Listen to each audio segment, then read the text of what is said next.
Good afternoon, everyone, and welcome to the Finance and Investment Committee meeting of the Vallecitos Water District on Monday, November 22nd, 2021 at 4 p.m. We have both board members from the committee in attendance this evening, and I do not have any speaker slips for public comment. Was anything submitted before the meeting? No, it was not. Okay, then we will go ahead and get right into item number one. Yeah, so item number one is the fiscal year 2021 audit results. Wes, did you want to kick it off or did you want me to introduce it? Yeah, I can introduce it. So as the committee knows, we started the audit back in June. We had the interim work done on June 14th, and we had brought it to the Finance Committee back then just to introduce the auditors and let them know or have them present to you what they'd be working on. So we completed the interim, and then we had the final field work on the week of September 20th. We made it through the final field work, and we've completed that and prepared the comprehensive annual financial report. So that report will be actually presented to the board on December 1st. But for now, Shannon Ayala from Davis Fire is here to kind of go over what we did for the audit and the final audit results. So with that, I'll introduce Shannon. Thank you, Wes. Good afternoon. Thank you for having me. I'm going to just share a brief PowerPoint presentation. So I will do screen. Let me get it started. Okay, hold on, because I think I shared too early.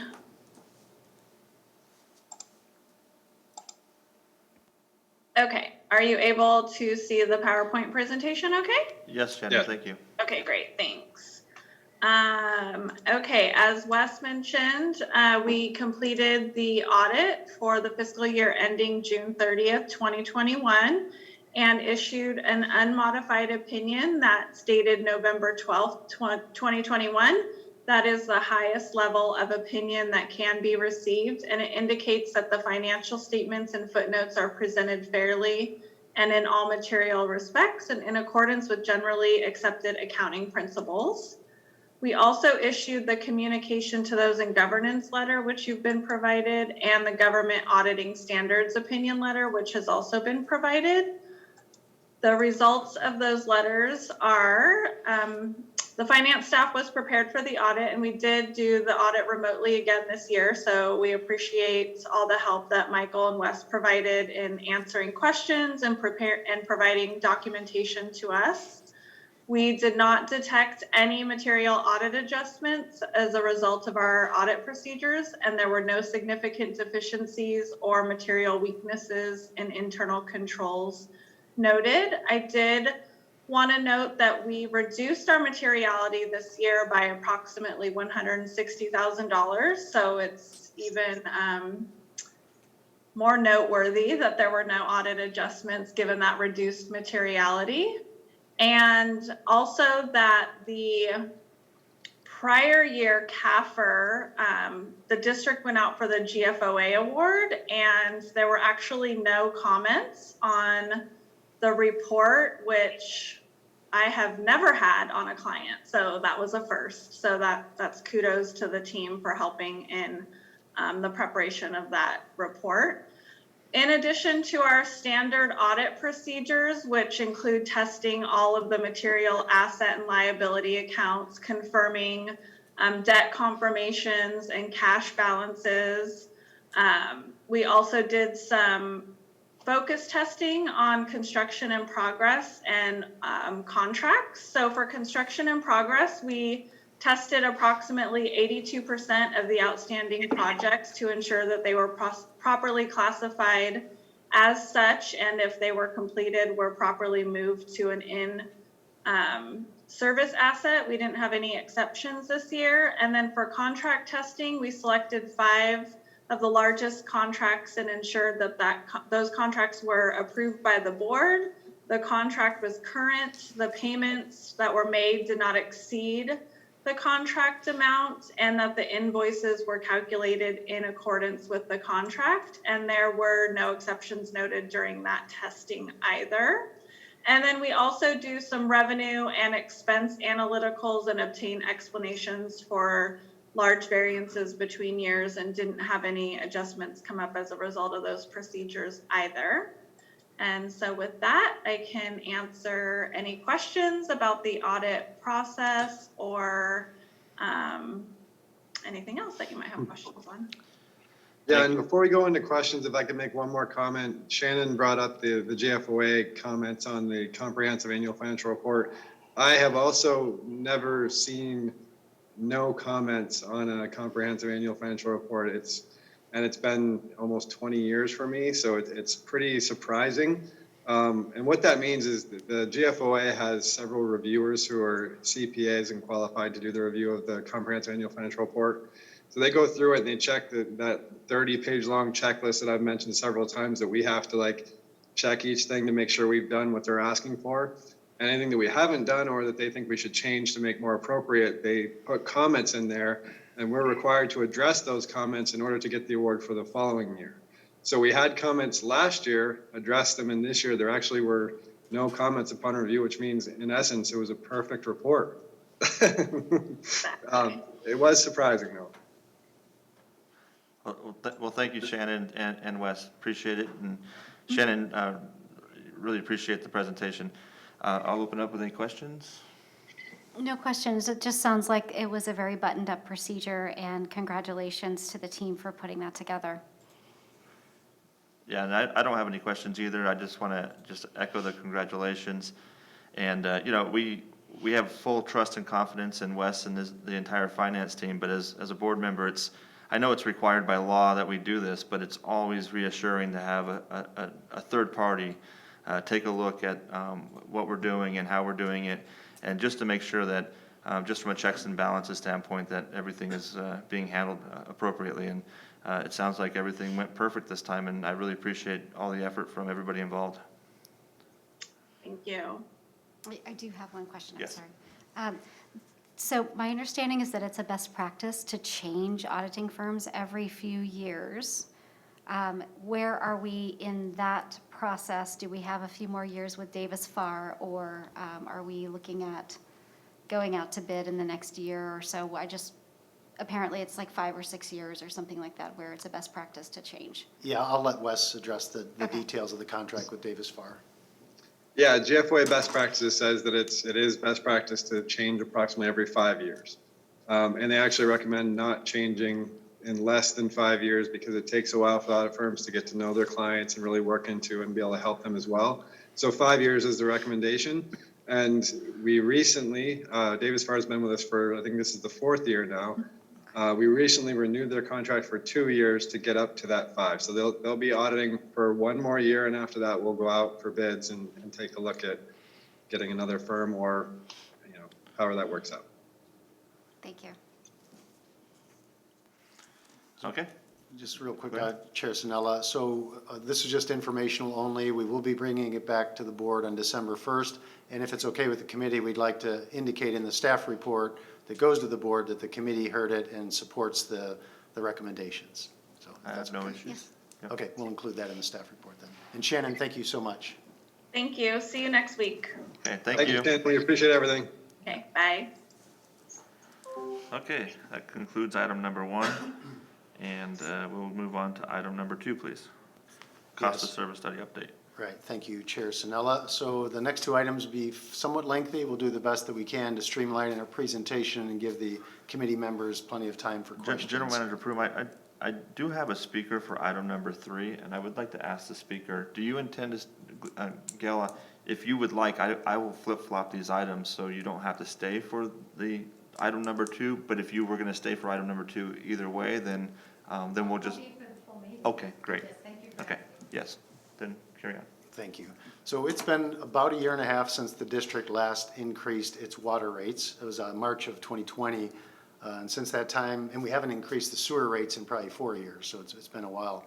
And since that time, we've absorbed a lot of cost increases. So County Water Authority, San Diego Gas and Electric, insurance costs, material suppliers, our labor contract, all of those things are going up. And I think we've done a great job of keeping our rates pretty stable. COVID was also a factor in kind of delaying this cost of service study that we're going to be talking about, right? We didn't want to be introducing rate increases any sooner than we needed to, but it's pretty clear that we can't continue to absorb the cost increases from all of our external and internal drivers. So in general, in order to increase utility rates, agencies are required to do two things. They have to prepare a cost of service study, and then they have to go through the kind of rigorous Proposition 218 process that has a lot of governmental controls in it. So we've been working on the cost of service study for some time. I believe the Finance Committee may have had a little bit of an update previously, but this item is on the agenda today to give you a even more up-to-date on the progress of it. And Mike Arthur is going to lead the conversation, and our consultant, John Wright from Vallecitos, is also with us. So with that, Mike, I'm going to turn it over to you, and you can turn it over to John whenever you need to. Sure, thank you, Glenn. Yes, I would like to just go ahead and straight introduce John Wright. He's the senior manager at Vallecitos, and it seems like, John, we've been on this for about a decade, but it's probably been about a year now since we've been working on this. A lot of the delay was due to COVID. So with that, I will go ahead and kick it off and introduce John Wright. Hello, and thank you for having me. Nice to meet both members of the Finance Committee. It has been a while that Glenn and Wes and Michael and myself have been working on this study. We do have a lot of slides. I promise I'll try to go as fast as I can. You know, when you think about a cost of service study and what you go through when you are developing rates that need to be compliant with Prop 218, there's really three overarching steps. One is the development of a financial plan, which is something that Wes, of course, has done for the district. The second area, which is where Vallecitos has really come in to work with staff, is the development of cost of service study. And when we think of that financial plan, the outcome of the financial plan is a determination of the amount of rate revenue you need to collect from your customers in order to cover all of your operating costs and meet all your reserve and debt service coverage targets. In a cost of service study, we take that revenue requirement and we allocate it to customers based on their water demands.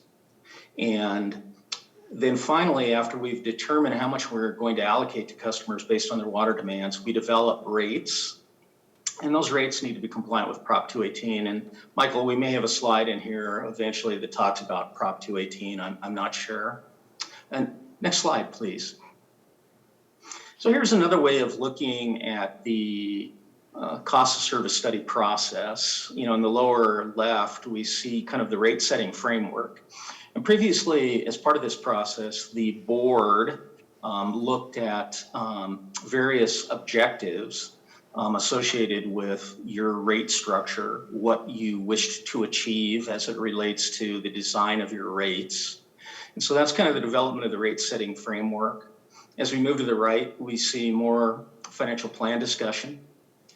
Then the cost of service process, which is allocating costs to customers based on the demands they impose on your system. And then finally, the development of Prop 218 rates. And there is a hearing and noticing process we need to go through in order to comply with Prop 218. So I've sort of touched on this in two previous slides, but often a question that can come up, especially from members of the public, is what is cost of service? And cost of service really is the process of aligning the amount of revenue we collect from customers through their rates to make sure it matches our best estimate of the cost those customers impose on our utility system. And I think the bottom line is that different types of customers generate different costs that we have to incur to serve them. And that's because everybody has a different usage characteristic. A customer that has an outdoor irrigation only tap that has very high peak water consumption in the summer season is going to generate different costs than a single family residential customer that maybe doesn't have such high outdoor irrigation loads. You know, a key delineator in terms of different customer demand characteristics is this notion of peaking factors. And a peaking factor is the maximum day or maximum hour demand that a customer imposes on our system.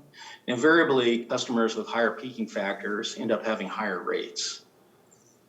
The key thing about cost of service is that all customers should pay their own way, and that we, to the maximum extent possible, we should eliminate any inappropriate subsidies. Next slide, Michael. There's Prop 218. I promise I'm not going to read all of this, but the thing about Prop 218, which I think came into effect in 1996, is it's really a constitutional mandate in the state of California for having cost of service based rates. And I think the bottom line is that we can't charge rates that exceed the cost to serve customers. When we charge rates, we have to use the revenues we receive to actually, in this case, pay water service.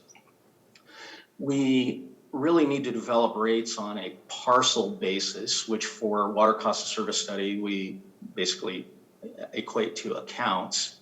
And the rates we charge can't really exceed the proportional cost of serving each parcel/account. And then, of course, two other smaller, although important characteristics. We have to be able to have the service immediately available. So if we're going to charge water rates, we have to be able to provide service. And then the last bullet, sort of the noticing requirements. So this is a graphic. I'm not sure how I feel about this graphic, but sometimes clients like it. This is kind of a way of looking at the cost of service study process. As I indicated, we have a revenue requirement from rates, the amount of revenue we need from customers we develop in the financial plan. And then the cost of service process allocates those costs into, in this case, buckets, but it's a better way of saying is it allocates those costs into specific types of demand that we need to meet to serve customers. Next slide, Michael. So when Vallecitos retained the services of my firm, really what Glenn and his team asked for was a top to bottom review of how Vallecitos does its cost allocation and develop its rates. And we were asked to consider up to 2 alternative water rate structures. And as part of that process, we sought the board's inputs for what they considered important in the rate structure. And think we'll see that momentarily. And also Vallecitos sought to have Raftelis design a brand new Microsoft Excel model. You do your financial planning and rates using Excel. And so we've been working to make sure we develop a Microsoft Excel-based model that meets the specifications of Wes and Michael. It's had sort of a long history as it relates to water rate studies. The district performed a very comprehensive water rate study on its own, I believe, back in 2017. Raftelis performed an update for you in 2020 that really didn't change anything in your then existing rate structure. And finally, we began this current study back in September 2020. So it's been going on a fair amount of time. So there is kind of a tapestry of how we got to where we're at right now. Okay, so the board did a comprehensive pricing objectives exercise, and Michael, Glenn, and Wes, I can't remember exactly what board meeting that was, but what the board was presented with was 8 to 10 policy objectives or financial management or conservation objectives, and they were asked to rank what they felt were the most important. And the top 3 that came out as being most important to the board was bill affordability, both for essential usage, which for single-family residential I define as non-discretionary indoor consumption, and average use customers. Secondarily, the board felt it was extremely important that our customers understand our rate structure. And then the bullet 3 is equitable allocation of water supply costs. I think that falls under the heading of just allocating costs appropriately to meet Prop 218, and that's something we spent a lot of time on. Okay, our existing rate structure, and I want to apologize to the board members. This on mine is looking a little bit fuzzy, but I apologize to you for that. So when you think about your existing commodity rates, the usage rates people pay when they use water, Vallecitos has basically a water rate structure where people are allowed a different allocation of water in Tier 1, Tier 2, or 3, based on the size of their water meter. And so the larger the larger water meter you have, the greater allocation of water you're allowed in each one of these tiers. And yeah, don't leave that slide yet, Michael.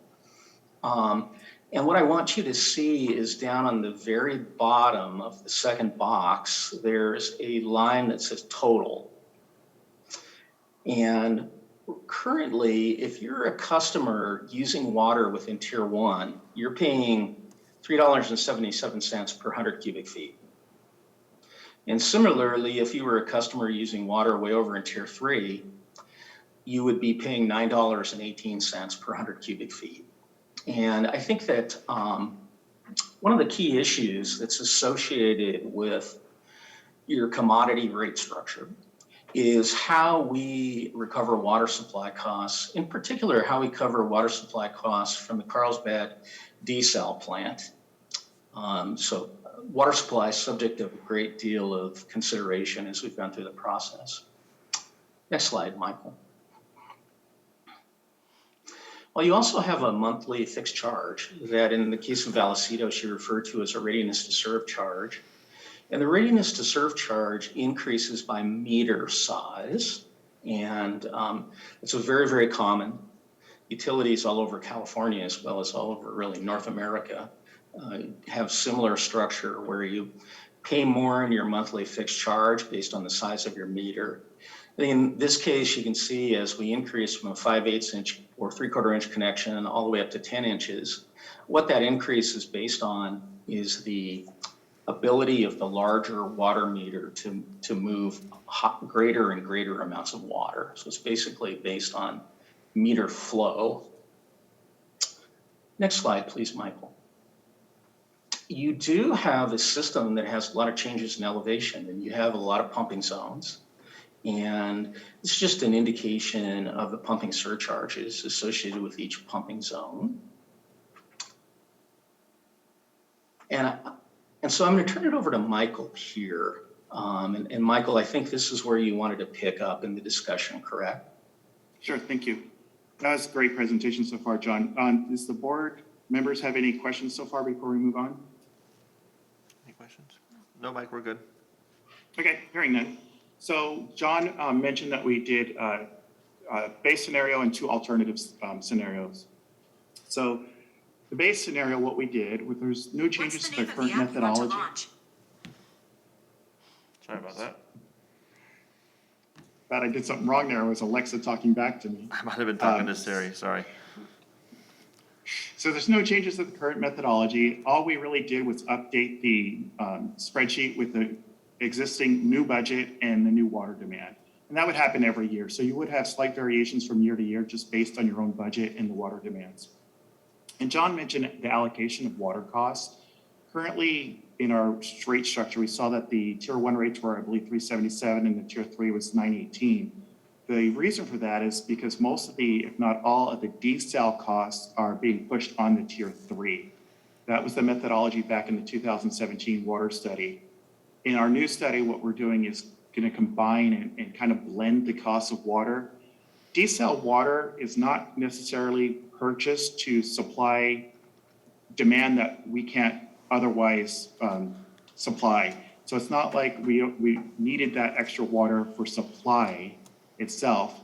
We needed it for supply reliability, to have a drought-proof type of water supply. So therefore, the desal water really benefits every customer. So we thought it was more appropriate to spread the cost amongst all customers.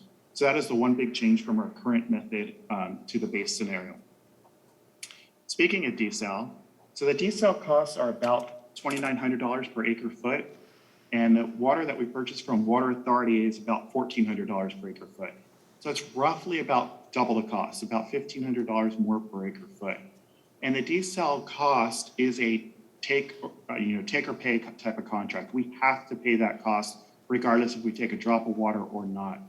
So part of the what we looked at is then saying if it is a fixed, it could be considered a fixed charge. So what would happen to the rate structure if we took that delta, that $1,500, and put it on the fixed component, as John mentioned, is our readiness to serve component? And how would that affect rates? So we did an analysis on that I'll show you in a minute. And then the third alternative that we showed was we do have some property tax and RDA revenue. It's about $2.4, $2.5 million. And that's discretionary revenue. We can use that to offset a lot of different things. And one of the things that we did in this analysis was to offset tier 1 and tier 2 water to make it, John mentioned the affordability for the essential use and average use customer. So we applied the approximate $2.5 million to offset tier 1 and tier 2 water. And you'll find that that's what we're going to recommend, but we'll show some of the charges. So what I wanted to do, rather than go through each of the individual charges real quick, is because there's going to be some sticker shock. I ran this through with my wife yesterday, and she was shocked on some of them. She's like, why? And so what I thought I'd do is kind of step back for a minute and show what the effect would be on our single family resident. We always talk about our 13 units of water with a 5/8" meter. That is our typical customer. Probably 75 to 80% of our customers fall within this category. So currently a bill for our average single family residence customer is $92.42. That's the commodity charge of $55 and our current readiness to serve charge of $36. We talked about, I'm going to flip back up real quick. We talked about the 3 scenarios. So base, decel, and offset is what we'll call them. So into the base scenario, the commodity rate, excuse me, will go up about $3. The readiness to serve about 50 cents. So a total bill change of about $3.43 on your average customer, or 3.7%. The scenario 2, which is putting decel on fixed, would have the greatest impact on a customer. The commodity rate would go down, but because we're putting that huge amount of decel on fixed charges, their fixed charge would go up about $12. So the effect on the customer is about $5 per month, or a 5.6% increase. So the third scenario, which we're calling the offset, which is offsetting some of the costs of tier 1, tier 2 water with the $2.5-ish million in property tax and RDA, which show an increase of about $1.84 on the average single family residence, or about a 2% increase. So I want to keep this in mind when we go through the next slides, because you'll see some where it's going to go up by tiers by like 10% or down by 19%. Most of that is due to what we discussed about the reallocation of the desal water from tier 3 to all users, since it does benefit every customer. So I do have slides with a lot of detail on it. I'm going to go sort of fast, but at any time, if I'm going too fast or if you have questions, please yell. I do have one quick question. Yes. Why did you choose the offset for tier 1 and tier 2 only rather than tier 2 and tier 3, for example? Sure. So one of the board goals was to have affordability for the essential and average user. So in order to accomplish that, the offset would need to go to tiers 1 and 2. If you did it to tier 2 and 3, what it would do, it was actually push up the cost of tier 1 by a significant amount. And we can model that if at the end of the presentation, the board or the committee members would like to see something else modeled, we can certainly do that. And I'll show you how some of the examples real quick. So the base scenario, again, this is really no major change except for the reallocation of desal water to all customers and updating our budget and demand numbers. So the first column here in red is our current rates. The second column would be the calculated rates within the model. And the next 2 columns are the one that would be of the most interest to you, is the dollar change in the cost and in the percentage change. So in the base scenario, because we are moving some of the desal costs on the tiers 1 and 2, the cost per unit of water will go up about 32 cents or 8.5%. For tier 2, the cost will go up about 16 cents or 3.4%. And then here's the one that kind of shocked my wife until I explained it to her. The cost of tier 3 would actually go down about $1.48 or 16%. Again, currently, all the cost of desal water is burdened on the tier 3. That's why it's more than double the cost of tier 1 water. And then the readiness to serve would go up about 40 cents or 1.1%. Now, to put this in perspective, what does that mean for our low user, our average user, and a user that uses about 30 units of water? So I did a bill kind of scenario for you. So our low user who uses about 4 units of water, their current bill is $51.63. That includes the commodity and the fixed charge. Projected bill under this scenario would be about $53.30, or $1.67 increase, which is about 3.2%. So the majority of what we always talk about are 13 units of water. Their current bill, as I mentioned on a couple slides ago, is $92. Will go up to about $95, a $3 increase, or 3.7%. And our customer who uses about 30 units of water, the current bill is $213. Their bill would actually go down to $204.43, or an $8.61 decrease, or 4%. So that's the first scenario. We kind of use that as a baseline to create the other scenarios. And if there's no questions, Mike, I'll go could on you to- pause real quick? Jonathan, would it be Sure. possible to move the closed captioning away from the bottom? Because it's blocking out the chart. Make it a little bit smaller, I can't really move it unfortunately. Oh, you can't? Okay. I think you can just click and drag it, yeah. Yeah, thank you. Up there, okay? Yep. Thank you. Go ahead, Mike. Okay, so for scenario 2, it's putting desal on as a fixed charge. So again, what that does, it takes the delta, the $1,500 per acre foot that we're paying in addition for desal water, and it takes that portion, which is totals to a little over $5 million. And it takes that out of commodity and puts it into the fixed charges. So what that would do is obviously bring down the commodity charges, but increase the readiness to serve. So how does that affect the rates? And I'm going to go through this a little bit quicker because it's the same structure of current rates, projected rates, and then the deltas. So tier 1 would go down about 44 cents, tier 2 about 59 cents, and tier 3 would go down about $2.24. But readiness to serve charges would go up about $12. So what this does is, for the low user, you can expect that it's going to have a great impact on their bill, because even if they use no water, their bill is going to go up $12 automatically. So let's model that real quick. So again, these numbers aren't going to change the current bill. It's a $51.63. Under this scenario, the desal is part of the fixed charge. Their bill would go up almost $10, a little over $10, for almost a 20% increase. For our average single-family resident user, their bill would go from 92 to 97, a $5 increase, or 5.6%. And for our customer that uses about 30 units of water, their bill would actually go down about $20, or 9.2% decrease. And again, seeing as how most of the increase is on the fixed charge, it makes sense that the low user would see the biggest increase. And again, I'll stop here before I go into the third scenario. Any questions? Yeah, Mike, question, maybe more of a statement, but you're not actually recommending number 2 though, right? No, You're just so what showing we it to do, us? when I do analysis, we mentioned that there's 3 scenarios here, but John and I have probably actually done a dozen scenarios really. We take offshoots of all these different scenarios. And what I do when I do an analysis, I don't really look at the outcome first. I do the analysis and let the chips fall where they may. John showed, and I actually like that graphic, John, of the bucket filling up all the little buckets. We put these numbers in, let them fill up all the buckets, and what does it tell us? And this is just one of the things that it told us. And I thought that this was good to just show you what would happen if we did want to put fixed charges onto the desal as a fixed charge. That it's not a recommendation. I just kind of wanted to show you. A lot of times you want to show the goalposts. What's the minimum, maximum, and things like that, and hopefully fall somewhere in between with the recommendation. Yeah. No, So that's all this is showing. I appreciate that, Mike, and I'm glad that you're giving us all the information.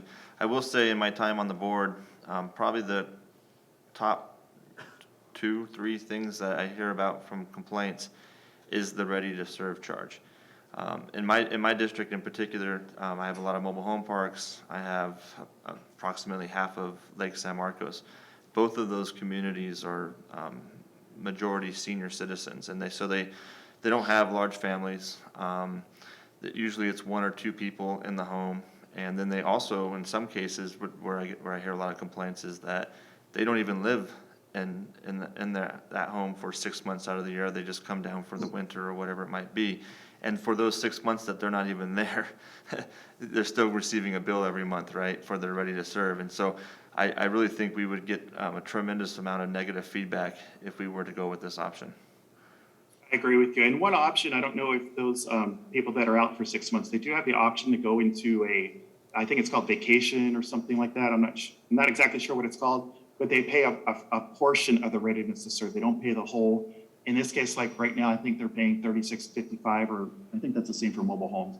But they would pay something like $12.50 if they're on vacation and not actually putting any water through that meter. So that may be a recommendation you can give to those customers.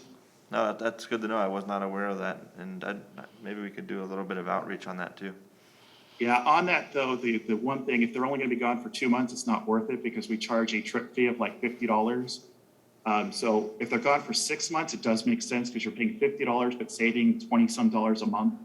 So they'd have to do their own analysis to see if it's worth going on that I'm gonna call it vacation. I'm not sure exactly what the Yeah, and official name I is. think the vacationers are probably the smaller portion of this group that I've heard complaints from, but it's definitely a piece of it. But it's really it's the 1 or 2 people households that just feel like they're not putting as much impact on the system as, say, a family of 4, and yet they're paying the same, and they don't see they think it's a bit of an unequal situation. Right. One of the things that we'll show in the last slide is developing some pass-through charges. And what you'll see is that a lot of the readiness to serve charge is charges that are passed through from either Metropolitan or County Water Authority that we don't have control over. You'll see right now it's $36.55, and I won't guess to say how much is passed through versus not. I'll just make up a number for the moment just to show you that a portion, let's say $10 is NWD pass through and $15 is CWA pass through, and the other $10 is probably VWD's portion. We do plan to show that and be a little bit more transparent on the bill potentially to show that most of these charges are pass-through charges. Yeah, understandable, but they're looking at it from regardless where the charges come from. We're looking, at least historically, Vallecitos has had a one-size-fits-all as it pertains to our ready-to-serve cost, and so that's their concern. They're less concerned about if it's passed through or, because we could still take those pass-throughs and handle it differently. If it is the case that so much of the ready-to-serve charge is pass-through, and I think I missed it when you said it, and I might need for you to say it again. If so much of it is pass-through, why does it increase so much in the second option of that you're showing here? I don't understand that relationship. Can you try to explain it again, please? Right. So the increase here is just basically taking, this wouldn't be the pass-through. This would be taking the decel, the delta, the $1,500 per acre foot, and converting it to a fixed charge. So it's not a pass-through so much as it's taking commodity, what we're now allocating to commodity, and taking it out of commodity and putting it into fixed. And that number's a little over 5 million. It's about $5.25 million we're taking from commodity and putting it on the fixed charge. Okay, thank you. And again, not recommending that, but that's how the analysis would fall out. Thank you, Mike. Okay. So that was scenario 2. So we'll hop into scenario 3 now. Now, scenario 3 again is pretty much the same as scenario 1, with the exception of we have almost $2.5 million in property tax and RDA revenue, that's discretionary revenue, that we could potentially use to offset the tier 1 and tier 2 water. So what the model did is it did that. It took 75% of the revenues and applied it to tier 1 offset and 25% of the property tax and RDA and offset tier 2. So what would that look like? Well, tier 1 currently, again, same setup, current rates, calculated rates, the dollar change and percentage change. Tier 1 would only go up from 377 to 380, or 3 cents, less than 1%. Tier 2 would go from 475 to 492, a 17-cent increase, or 3.6%. And Tier 3 would still come down from 918 to $8.34, an 84-cent decrease, or about 9.2%. And then the readiness to serve charge would only go up less than 50 cents from 36.55 to 37.02, or 1.3%. And again, rather than just get hooked on these particular numbers, how does that affect our customer? Again, our low user using the 4 units of water their bill would increase from about $51.63 to $52.22, about a 60-cent increase or 1.1%. And again, we haven't had a rate increase by the time this is enacted, if it is, for 2 years. The average single-family residence, which again, is what we use as our standard, our base, their bill's $92.42. It'll go up to about $94.26, a $1.84 increase, or 2%. And then our 30-unit user, their bill would go from $213 down to $208. Again, most of that is because the desal is now being spread equitably among all tiers. A decrease of $4.36 or minus 2%. And I believe I will stop here and see if there are any other questions. And I'm going to turn it back to John to wrap up the last couple of slides. Mike, in this scenario, is the desal still in the commodity rate, or is it in the RTS? Yeah. The desal is all in the commodity rate, except again, like I was saying, currently, the reason why our tier 3 rate is so high is because the desal is all burdened into the tier 3. Now it'd be spread equitably amongst all tiers. I gotcha. And then I guess this is, you were probably expecting this question, but we've been receiving this property tax and RDA offsets all along. What were we using that money before we were using it to offset rates? So again, going back to John's bucket, so what it was being offset across all the buckets. So the 2.4 million or whatever it was back in the previous years was being offset proratedly amongst all of those buckets, rather than targeted to a specific tier 1, tier 2. So everyone was benefiting, tier 1, tier 2, tier 3, construction, everybody. So then if we reallocate that money to tier 1 and tier 2 users, then we're going to lose that offset in areas like customer service cost or some of those other buckets that were in there, construction cost.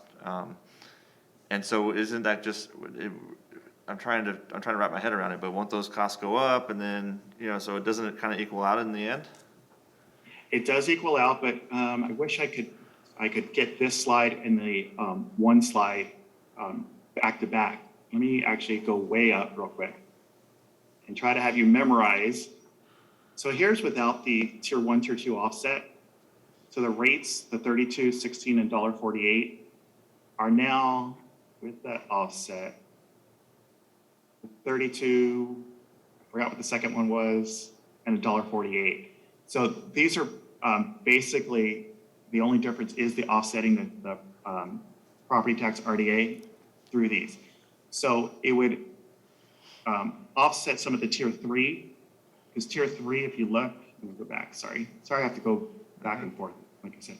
Tier 3 in the base scenario is only 770, because it is receiving some of that property tax offset. So let's really focus on the 770 and the 3694. They are being offset by property tax, whereas in scenario 3, they wouldn't be offset so more. So this was 770, so they'll be paying 64 cents more because they're not getting that, if you want to call it a credit or whatever. And this was 3690, I forgot what it was. So does that answer your question, Director Sinala? It does. So essentially, we're tier 3, instead of burdening more of the desal costs, they'll be burdening more of the just general operational cost. In a way, yes. Yeah, in all of these options, they're all chasing the same amount of money. Yep. So we're looking for a certain amount of revenue to cover all of our costs, and the whole purpose of the cost of service study is to figure out where does that revenue come from? Which customer class, which tier of water, how much is the ready to serve? So that's kind of the constant in all of this, is it generates the same amount of revenue, it just allocates the cost differently.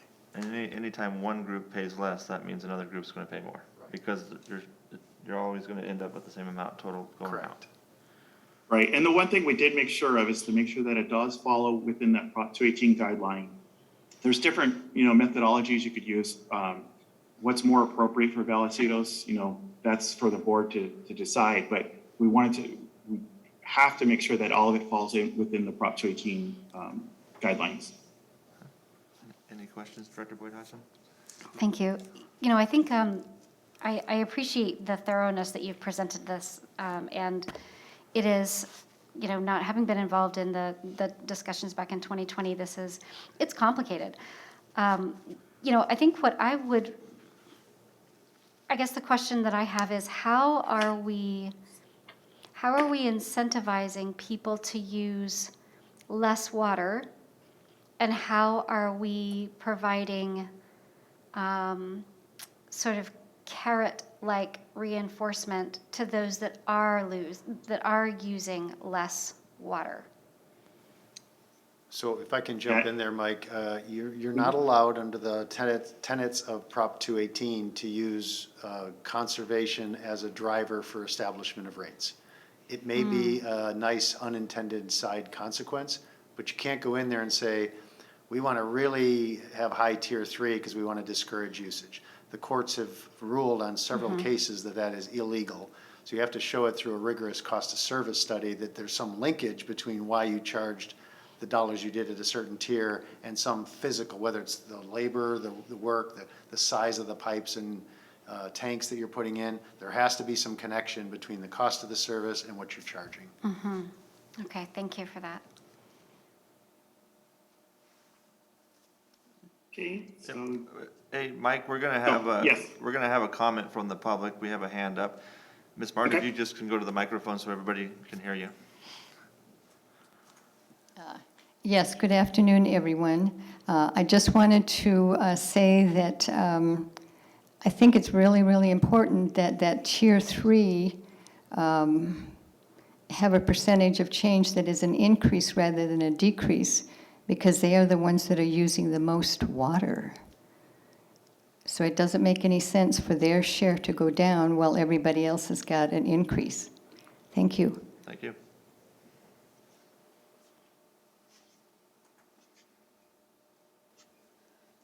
Yeah.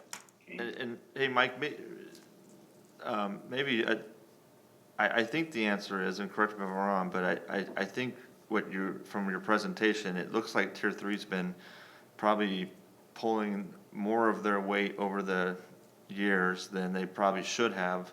And so it's through this cost of service study, the study has identified that and is trying to correct that. Is that why we're seeing the reductions on Tier 3, you know, and none of the other areas? You're absolutely correct, Director Sinilla. Okay.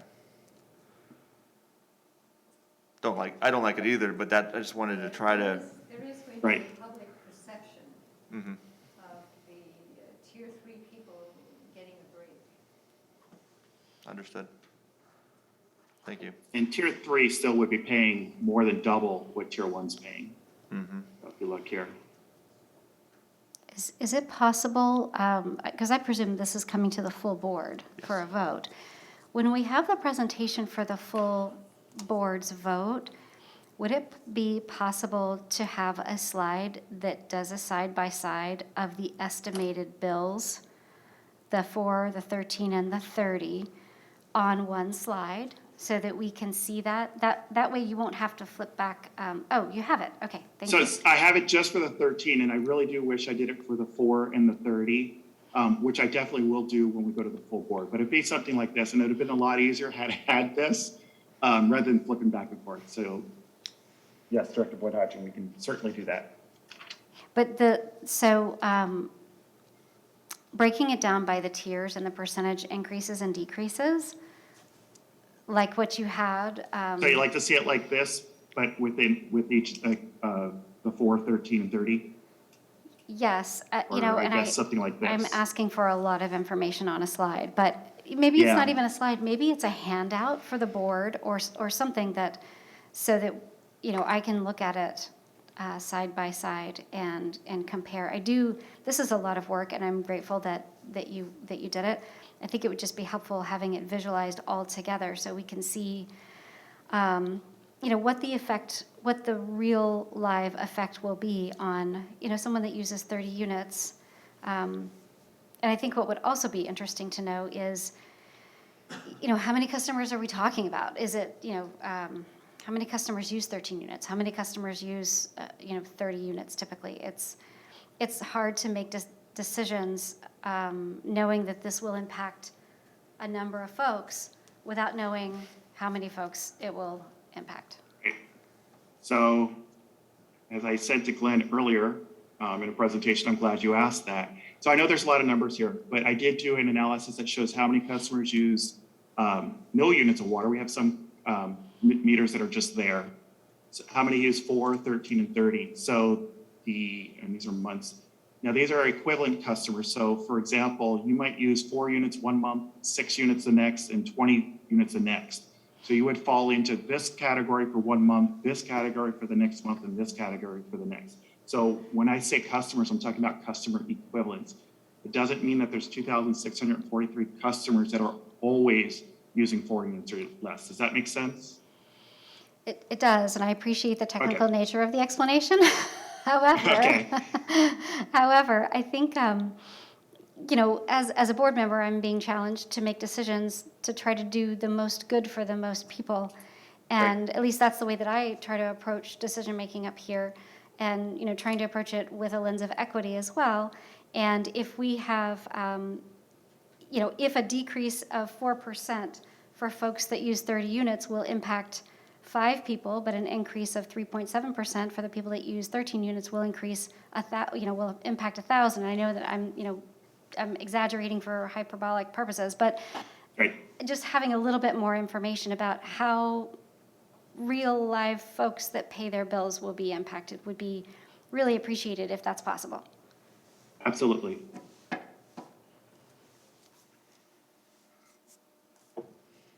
Okay, any other questions? I'm going to turn it over to John to wrap up, and then we still have time for questions after that if you have. I think we're good. John, I think you have just 2 slides to bring it home. Okay. Well, after all that Michael's discussed with you, we do think that option number 3, which was the recommended option, does achieve the board's pricing objectives. We understand there is a small increase for lower demand customers,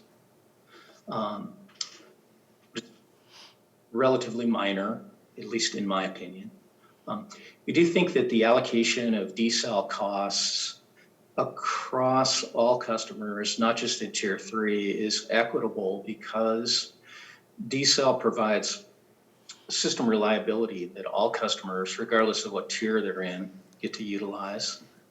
And also, we haven't recommended a major change in the rate structure in terms of moving to something completely different from the current meter size-based approach. And therefore, we think your current rate structure is understood by customers, and this will be as well.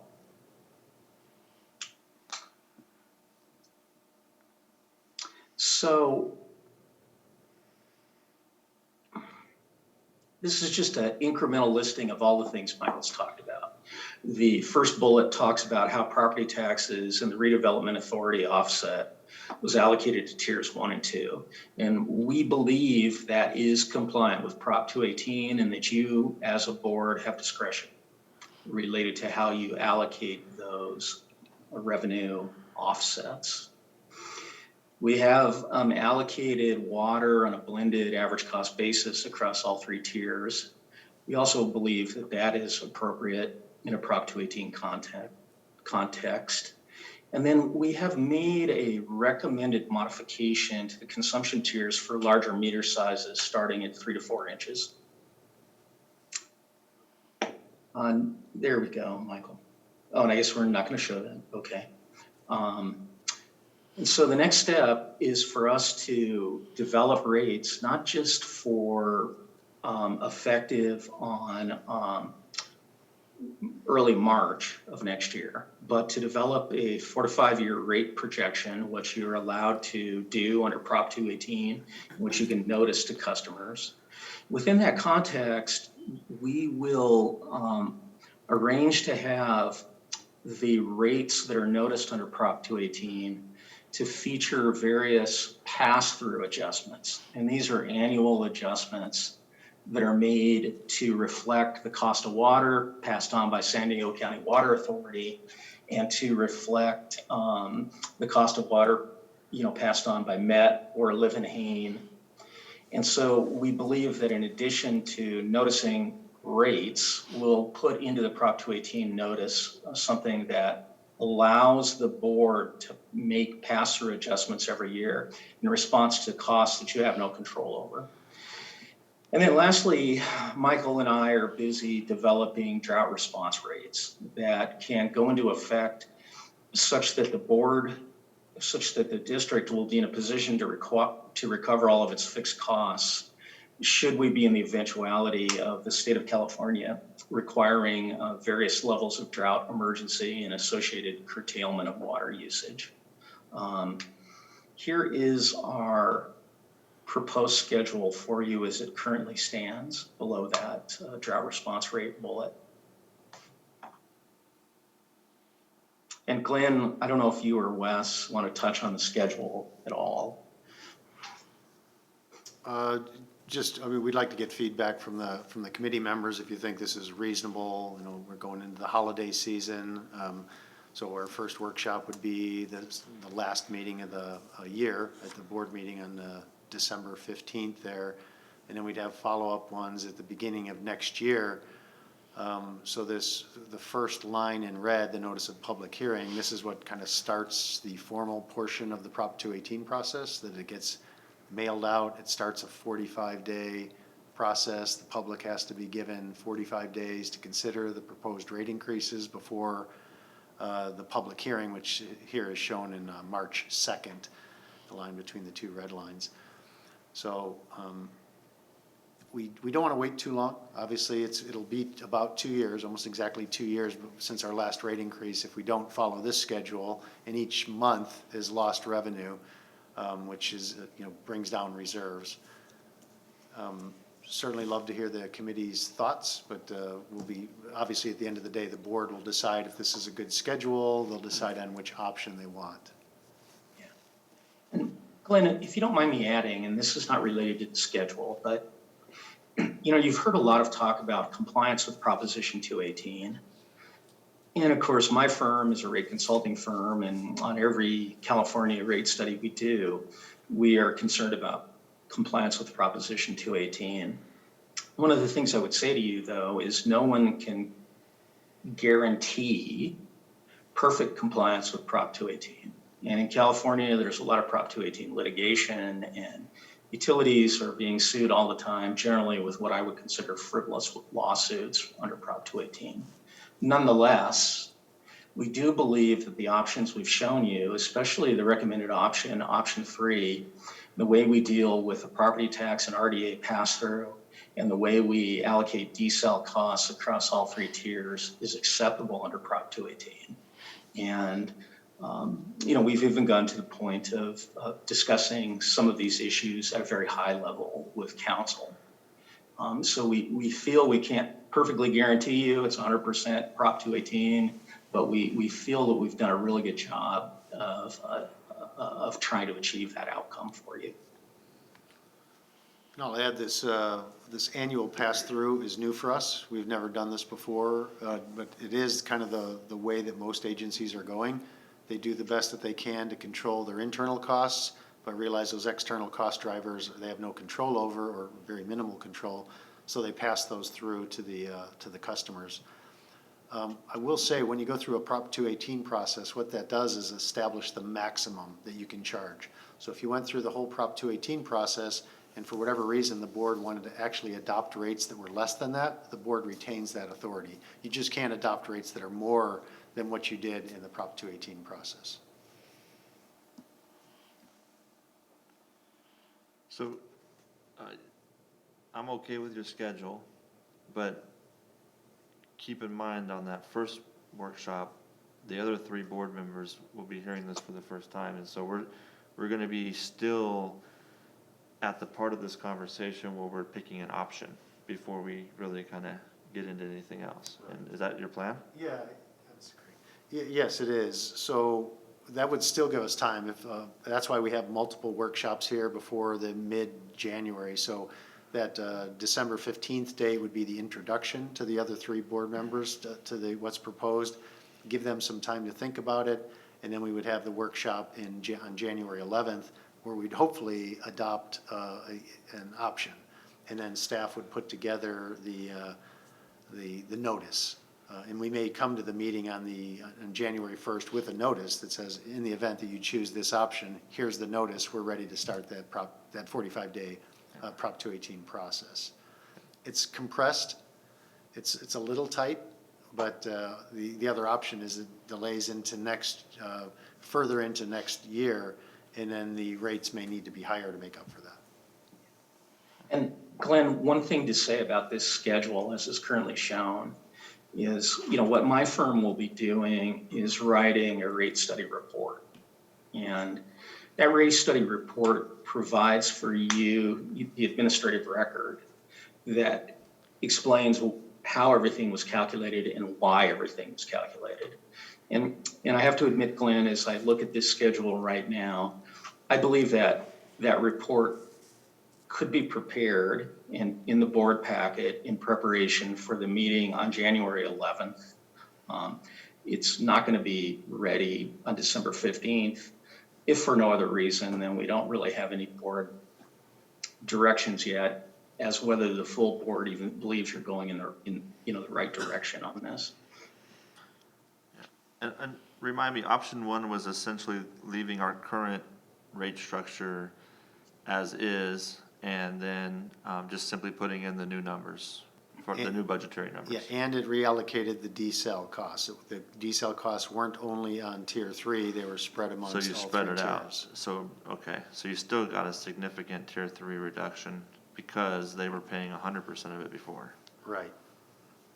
And so my question for John is, from a compliance standpoint with 218, is our structure stronger in your recommended scenario number 3 than it is currently today, or would be with scenario 1?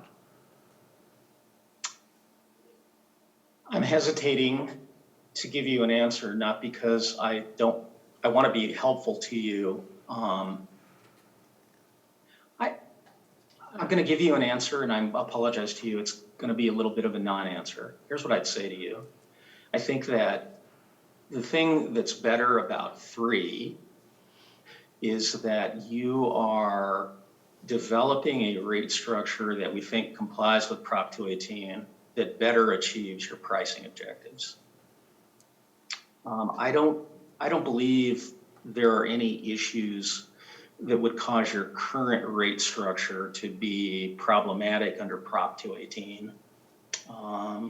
But I think 3 complies, can't guarantee it because I'm not an attorney, and it achieves your pricing objectives better. And I apologize, that's not a very good answer for you. I understand it was a challenging question. Thank you. Director Wickhuysen? Thank you. So if I can just try to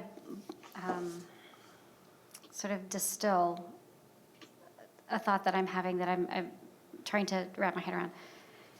It sounds to me as if all of our customers have been paying for desal water because we blend it, right? And there is not just one area of our customer base that receives desal water. However, the cost of the desal water has been concentrated amongst high water users heretofore. And the options of the offset and the desal rectify that? Is that a succinct way of saying that? I think that's fair. Okay, I have another question about sort of historical context. The desal water that we purchase, was that ever put to a vote of the public to acquire that water, or is that something that the board decided? It was a board decision back in 2015 or 2014. Okay, thank you. Obviously a very public process. The public was invited to attend. There was multiple workshops and then a final action that the board took, but it was a board decision, it wasn't a referendum of the voters. Thank you. So I guess I would say absent any specific request or direction from the committee, these are the options that are going to be presented to the board. I don't know that putting it on the exact date that's shown here, December 15th, makes sense. That's a board meeting date. We may want to do it as a dedicated workshop where we don't have anything else on the agenda. agree. We can really focus on the cost of service study, but it would be in that time frame. So that was the intent here, is just a general idea, mid-December for the first workshop, and then a mid-January, probably a second workshop, again, maybe not tied to a board meeting.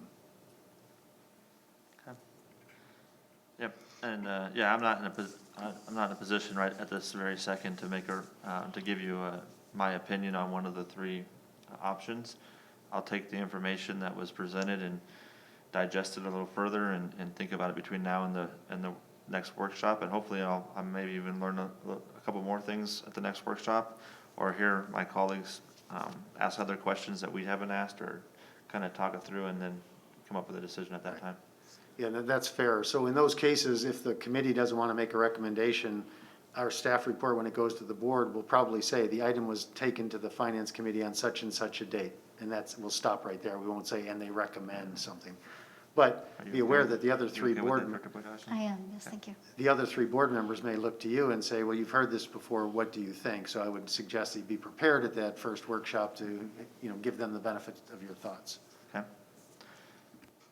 Okay, John and Mike, I appreciate all the information. You presented it in a very comprehensive and detailed way.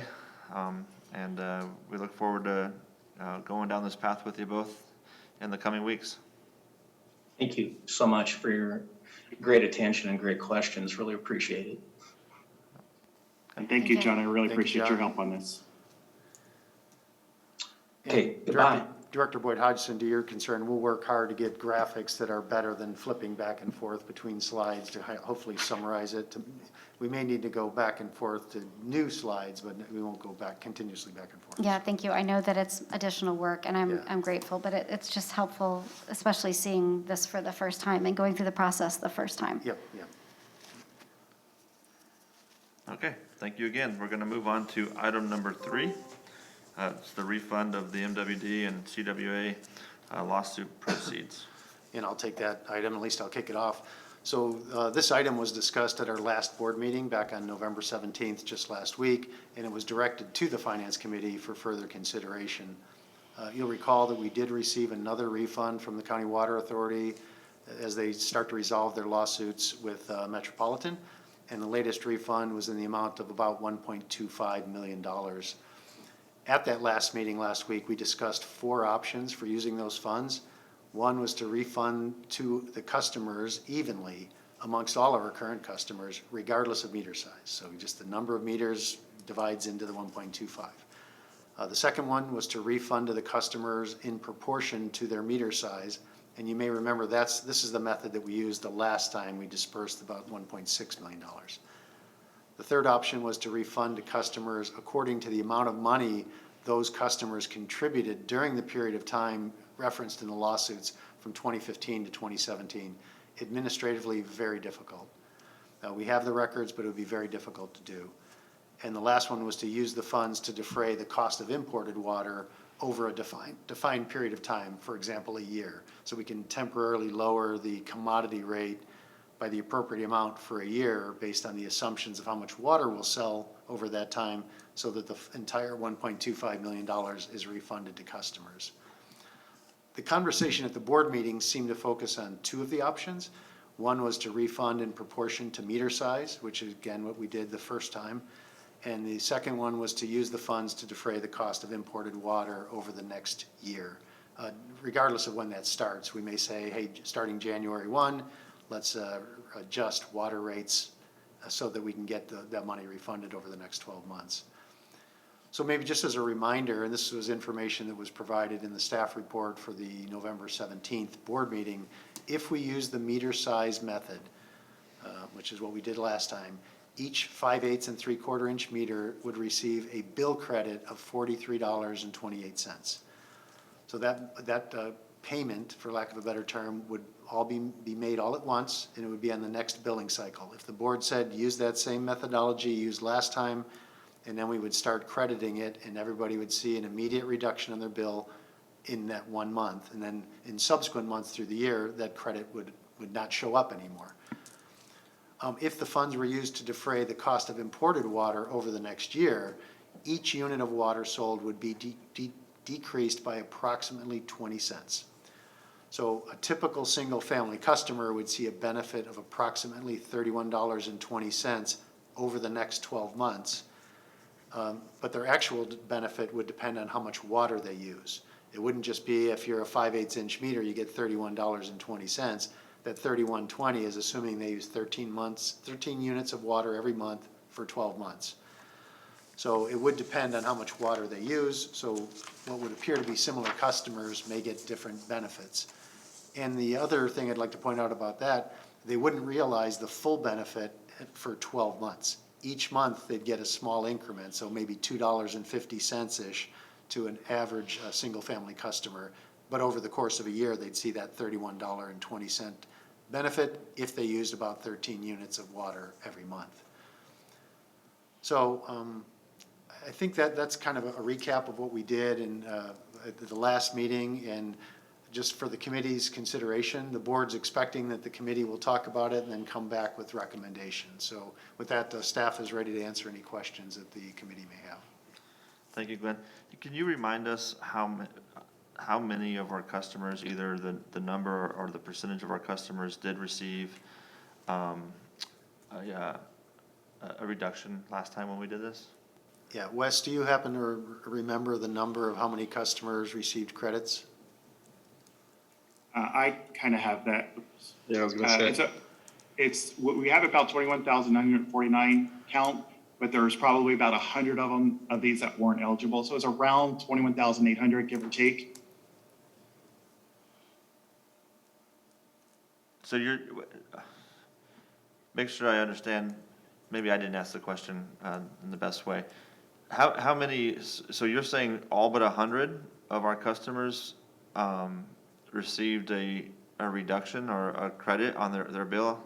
Because I thought we had established that apartments and mobile homes, there's only one customer for X amount of units. I'll try to address that. So when we say customers, we're talking about the billing customer, not the number of benefiting tenants that may reside there. So Ms. Martin is in attendance, and at the last meeting, there was a conversation about the Madrid Manor and how they handled it.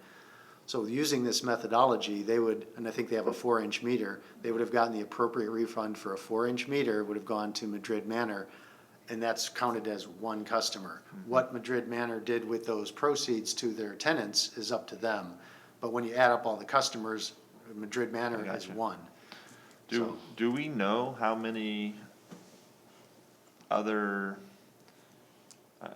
in air quotes, customers that we have that don't actually receive a bill directly from us?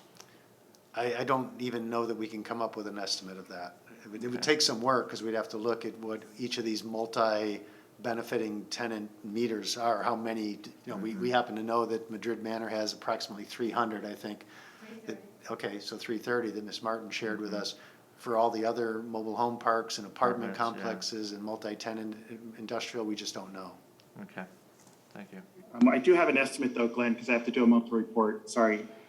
There are 579 multifamily type customers. And if I'm reading this right, let me just see real quick, give me a second. So those 579 customers have about 15,000 customers behind them. Okay, that's good information, and Mike, I appreciate that you had that handy. That's approximate. Yeah, I mean, so we're almost 75% of the amount of folks that that we did give a credit to didn't get one last time. Correct, unless they're Or landlord or. They may have gotten one like Ms. Martin, but it was much smaller. Not directly from from Vallecitos. us. Yes.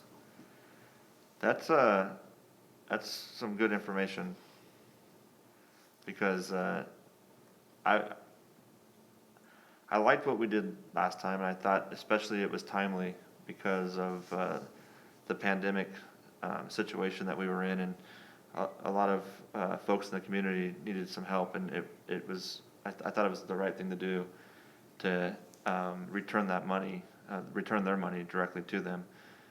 But what we learned, and we knew that it wasn't a perfect solution, but it was probably the best solution at the time. But what we just learned now is that that was 21, just under 22,000 customers that received that. But there's almost 15,000 that didn't get, at least a direct credit from us. And so I would like to try to find something that's a little bit more equitable for all of the customers. I don't know if offsetting future rate increases or future costs, however we end up doing it, is going to result in much of a difference when it's all said and done, because that offset's still going to go to the landlords, the property owners, property management companies, and so who knows what they're going to do with it. And so that's what I'm struggling with. I'm comfortable with either way, going with the credits again or going with the offset. I'm just trying to find the best way, and I don't know if we're ever going to know what the best way is. So, and I'll open up Director Boyd Hodgson if you have any thoughts. So I just want to make sure I understand. So if we have 22,000 customers-ish, and 15,000 of those customers are multifamily, like that's what we're saying, right? We have 22,000-ish customers, and 15,000 of those 22 are multifamily situations where the customers don't pay directly to Vallecitos. Is that what we're I saying? don't think that's quite it. So of Okay, that. that's important, because I Yeah. think that's what I'm asking for clarification Yeah, on so that. of the roughly 22,000 customers, there's how many, Mike, were multifamily?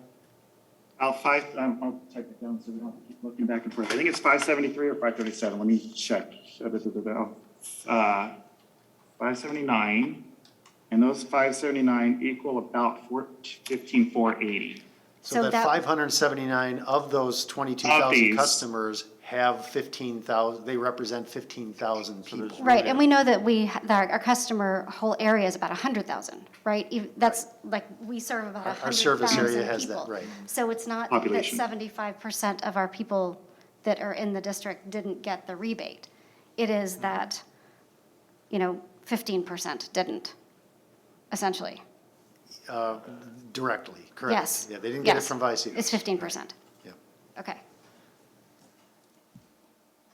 And so Mike threw out a number of 15,000, so that's a number, but we don't know the names, the addresses. If we wanted to try to find some way to get it to them, I don't know who we would send it to, and I'm not even sure if it's legal, because those folks, and no offense to Miss Martin, but she's not a customer of ours directly. So if we refunded the money, Madrid Manor may say, hey, wait a minute, we're your customer. Gail Martin isn't your customer. So we'd have to check with our legal advisors too, to see if it would even be legal to directly approach, I'll call them generally tenants, somebody that's not a direct customer. Yeah, and I knew it wasn't 75%, but I thought it was closer to 25%. I'm gonna break out my little, but either way, I mean, it's still, because I think we're looking at a total pool of 37-ish thousand, right? And we gave rebates to our credits to 22,000. Right. Okay.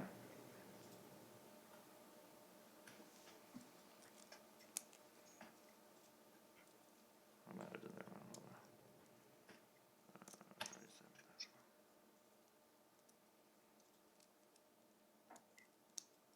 Okay, so maybe it's, Mike, help me out with this, Mike. You're probably got this number. There you go. wrong. You probably already have it. 59%. What is it? 59, okay, so let me see. Taking, So 37,000. no, plus, I'm sorry, I'm gonna do this, plus this divided by Divided by 41%. 21, 41. 41? That's that 15,000 extra Yeah. multifamily. Yeah, that's right. I got 59. Okay, that makes sense. So I mean, it's a significant part of our, I mean, it's not our, the 100,000 includes like families and kids. Population. Yeah, it's population, kids, folks, the parents pay the bill. I have a teenager, so I know how that works. But there is 15,000, No, it's 579. There are 579 customers that the money didn't get passed through to the individual people that live there, that we don't have, yeah. unfortunately, we don't have control over. But the 22,000 minus 579 customers did receive a direct benefit. Am I saying that correctly? Correct, yeah, if you look at So- that difference, if you look at that difference, those people did receive the direct benefit from Vallecitos. Yes. Those 579, how the Gail Martins of the world benefited from that, we We don't don't know, have any way. and we can't know, so that's really 2.6% of our customers are multifamily customers, and we can't track what we gave out, but, right, because 579 divided by 22,000 is 2.6. Yeah, but don't you have to somewhat consider that 579 represents 15,000? Because those are 579 bills that went to billable customers, but those, for example, Miss Martin is one of those 579, but in reality, she's really 330? She's one of the 15,000. Yes. Correct. She's one of the 15,000.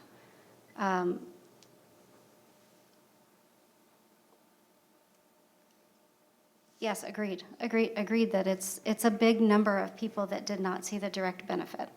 But proportionate to the ones that did, it's a small number, not that anyone is any more important than anyone else. But you said it was 75% of the people that didn't get the benefit, and I just wanted to make sure that I was understanding that, because that didn't sound right to me. And Mike, of those 15,000 people, are those households or people that are behind those Households. 5 households? So it gets It's even more households. complicated, Oh, right? geez. Right. There could be 2 or 3 people in those, in For a sure. So it's mobile home park or an yeah. apartment, so. It's a big number of people. Yeah. But we don't have control over that. It could be half of our number. population or more lives in these, right? It's a lot of people. You start taking 15,000, and if it's, say, 3 people average per unit, that's 45,000 people. It's a big number that we don't know how to connect with, nor do I know if Yeah. it's legal to. Right. It's a problem. It is a problem if we're trying to distribute money equitably. I don't know how we get around it with the 2 options that we've talked about, because neither of the 2 options directly benefit this group of folks. They still are not benefiting from the 2 options. Not directly. Correct. And I don't think there's a way legally or administratively to really get the money in the hands of people like Miss Martin. I don't think there is. So. Yeah, even though this isn't a Prop 218 issue per se, as we talked about in the cost of service study, it would still follow the same basic guidelines of Prop 218, where any money refunded would have to go and be in some proportionate way to the billing customers, not the ultimate user of our water. Yeah. Is there a way to, we're talking about 2 different, we're talking about 2 different ways in this meeting to impact our population financially. We're talking about how we're going to structure the water rates, and we're talking about we have excess funds, so how do we distribute that? Is there a way that we could sort of pair the 2 options that we are talking about so that it can better serve and complement each other? And maybe I'm not asking that properly, but if we went with one direction for the rate, the way the rates are structured, is there a way that we could find out, for example, if most of these 15,000 are predominantly paying Tier 2 or Tier 1 rates, so that when we think about how to distribute, how to reallocate these funds, or how to implement a rate structure, we're complementing and trying to provide a benefit to the folks that may not see the full benefit of the direct credit. Is that possible? I can't think of a way. It gets extremely complicated when you tie it in with the Prop 218 process as well. I'd be cautious how we move forward in a manner like that. I will say, when we did it the last time, the $1.6 million we refunded, we had almost no complaints. There was very, very few. In fact, Some people complained when the next month came and they no longer saw the credit. That was the complaint we got, right? They said, wow, my July bill was really low. Why did my August bill go up? It's like, well, you got a credit on your July bill and you didn't get it on your August bill, so.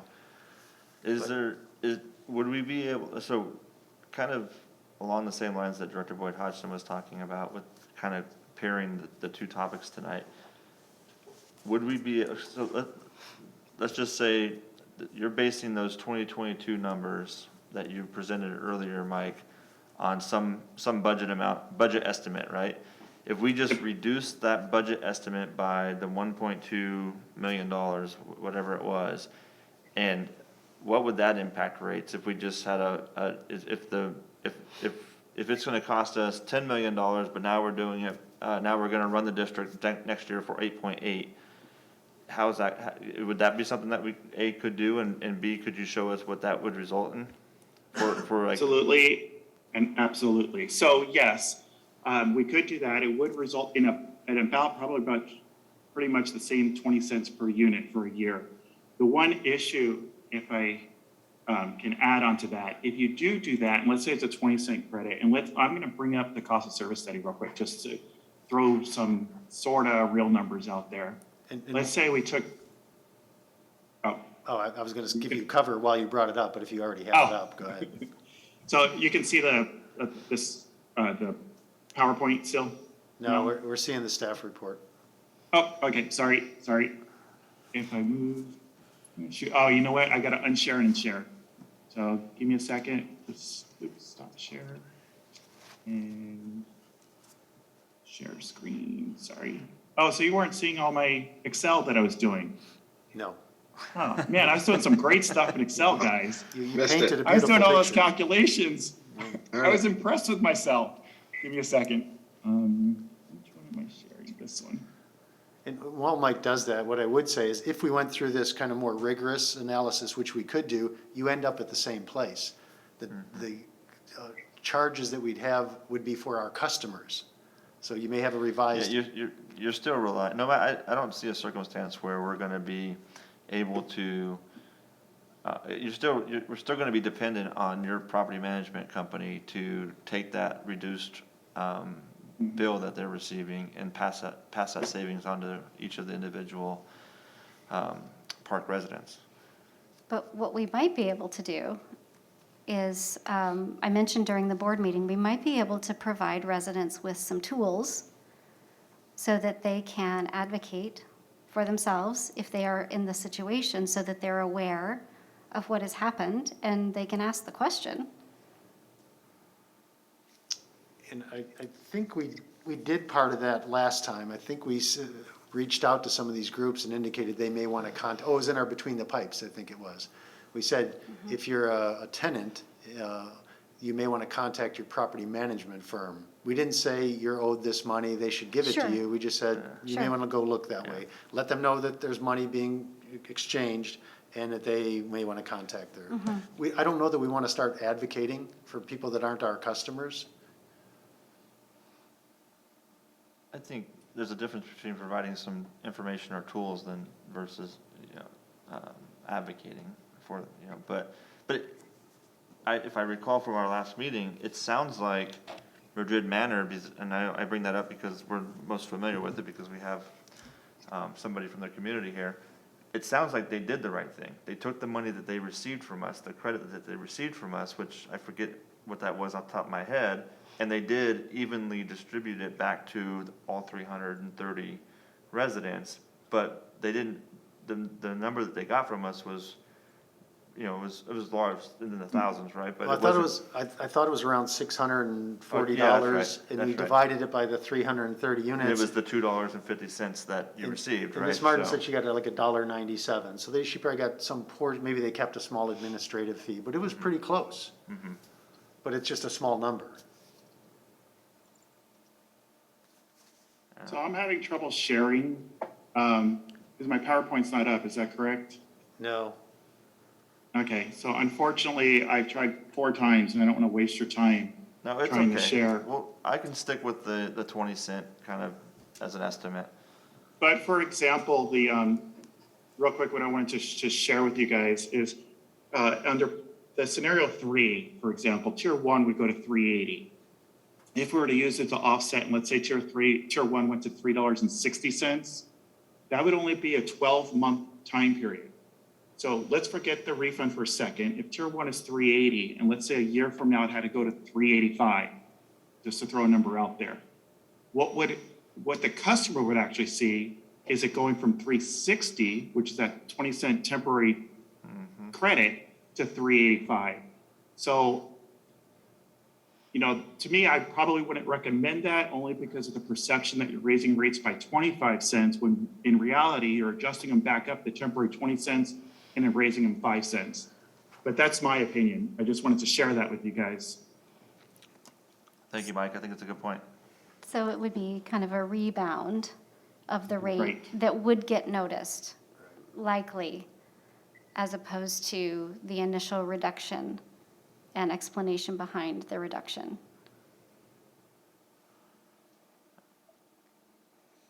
Well, this entire conversation, both at our last meeting and this meeting, has been very helpful for me. And I've gone back and forth probably 14 times since we've been talking. And I think when we went through this last time, we struggled with it then too, but we realized that there was not a perfect solution, but what we did was probably the best solution. And I'm prepared to do the same thing that we did last time, handle this rebate with a credit to the customers that we have, recognizing, Ms. Martin, and I apologize, that not everybody who does not receive a bill from us will not see that credit, but I hope that, that we've taken it seriously, we've discussed it at length, we've looked for options to try to include the folks that don't receive a bill from us, but I hope it's evident to you that we just simply can't. And we're trying to help. I think Director Boyd Hodgson said something earlier about a different item, about we're trying to help as many people as we possibly can when we're making these decisions. And a lot of times when you're making these types of decisions, you can't help everybody. And so I think we did the right thing last time, and I'm supportive of that. If my colleague is, if you have a different recommendation, I'm certainly open-minded to that as well. I think you said it well, and I appreciate that. I don't think that there is a perfect solution, and we've identified where the gaps are. In asking the question, if we have a rate, if we provide the option that insulates, and I think we need to make sure that we say insulate against a rate increase, because it's not preventing a rate increase. It's insulating against a rate being increased as much as it would be.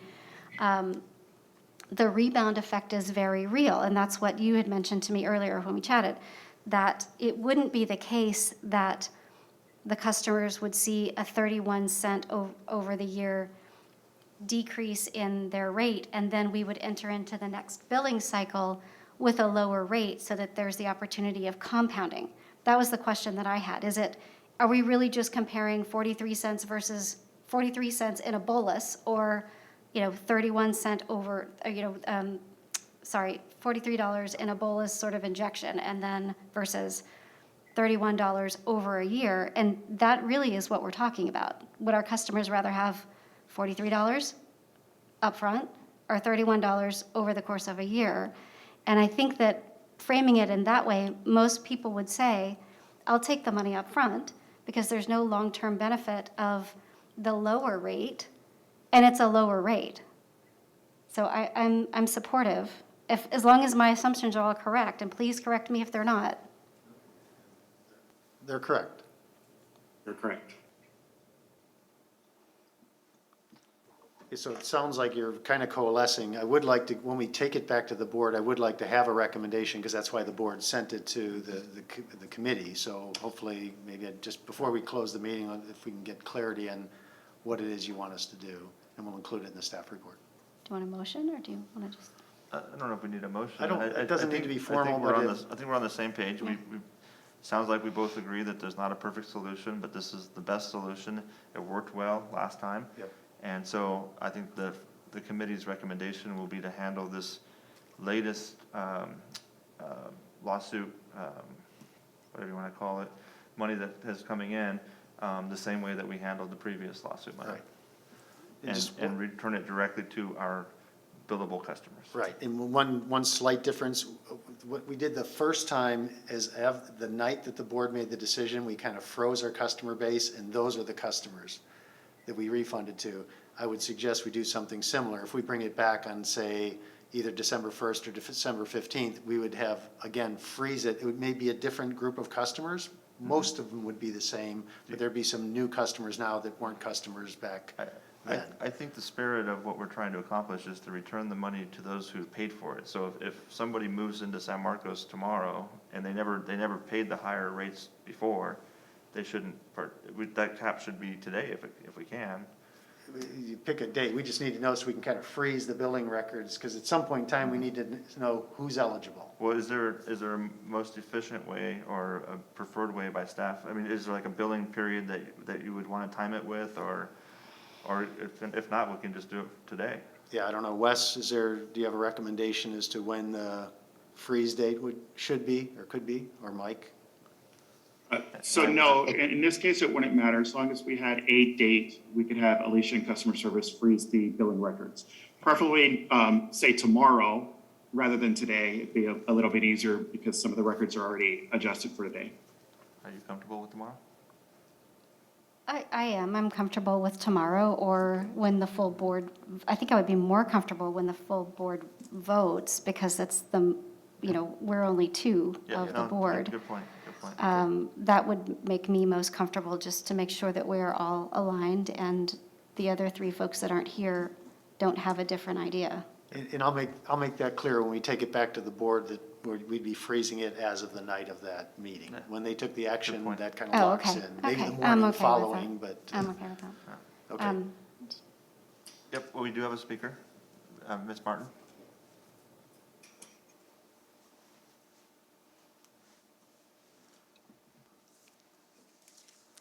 Yes, again, I'm Gail Martin at 1401 El Norte Parkway.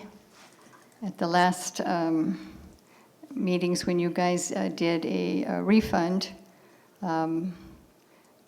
what you would call your other customers, a household got a $55 per house rebate. I got $2.50. And that was because it was rated on my meter size for the community. My community HOA is not up to complaining about things or asking about calculations. This is beyond their level of comprehension and knowledge. But regarding the second refund that is coming up from this latest Metro lawsuit, I do still strongly urge you to lower the upcoming rate increase. According to Article 16, Section 6 of the California Constitution, you should be making sure that each person receiving a credit is a person who actually paid the Metro charges from 2015 to 2017. Otherwise, we customers that actually paid the overcharges would be making a gift of our own public money to other people who became customers after 2017. But to avoid this complicated process, which I acknowledge is very complicated, you should lower the upcoming rate increases. Thank you for consideration. Thank you, Ms. Martin. And then I just want to make, whatever we end up doing, of course, above all, we want to make sure that we're doing it legally. And I know this is a little bit of a, this is an unusual circumstances. We don't typically have money to return, right? Yeah. And so this is the second time that, both as a board member, but I'm also thinking as a customer myself of Vallecitos since 1996. I think it's been twice, the one before and now potentially the one coming up. Right. And so, I'm assuming that you ran this by our legal counsel and had their team evaluate this process to ensure that we are compliant with any state or local laws. Yeah, they're comfortable. They blessed it last time. They're comfortable with, particularly if we went in the same direction, do it this time. even if we did the deferring future rate increases, are the right people getting the money back? There's no way to get exact pairing. These people back in 2015 paid this much in and they're going to get that much back out. It would be administratively virtually impossible, and it would probably eat up a lot of the costs, or a lot of the revenue we got in before we returned it back. So it's imperfect, but it's probably the best that we can do. Thank you. Okay, anything else? Okay. Appreciate your time coming out, Ms. Martin, and I'm sorry it didn't work out the way you wanted it to. But we are gonna have a full board meeting, so I'd encourage you to come out there and speak to the entire board. And it's good seeing you. With that, I think we're adjourned. That's all we had. Yep, Thank you. Okay, Okay. good night. Thank you.